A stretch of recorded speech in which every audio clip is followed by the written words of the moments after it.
பாண்டவர்களை பத்தி நமக்கு எல்லாமே நல்லாவே தெரியும். அதை விட பாண்டவர்களின் மூத்த சகோதரரான தர்மருடைய தர்ம செயல்களுக்கு ஈடு என எதுவுமே கிடையாது அப்படிங்கறது தெரியும். இப்ப அந்த தர்மரை பத்தின ஒரு சிறிய கதையை பார்க்கலாம்.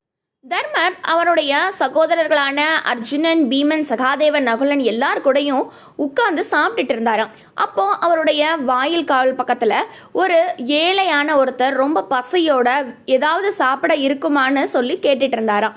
இது அதோட தர்மருடைய காதுல விழ உடனே எழுந்து தன்னுடைய தட்டுக்கு அருகில் இருந்த வெள்ளி பாத்திரத்தில் இருந்த சாதத்தை எடுத்து தன்னோட இடது கையால அந்த வந்த முதியவருக்கு கொடுத்தாராம். அவரு ரொம்ப நன்றி சொல்லிட்டு போயிட்டாரு. அதை பார்த்து பீமன் கேட்டாரா, அண்ணா நீங்க இடது கையால தானம் செய்றீங்களே, அது புண்ணிய கணக்குல வராதே, ஏன் மறந்துட்டீங்களான்னு கேட்டாராம். அதுக்கு தர்மர் சொன்னாரா, நான் எழுந்து கையை அலம்பி நான் வலது கையால கொடுக்கறதுக்குள்ள என்னுடைய மனம் மாறிடக்கூடாது, வெள்ளி கிண்ணத்துல கொடுக்கணுமாங்கிற எண்ணம் வந்துடக்கூடாது, நம்ம தானத்தை தயக்கமின்றி கொடுக்கணும்னு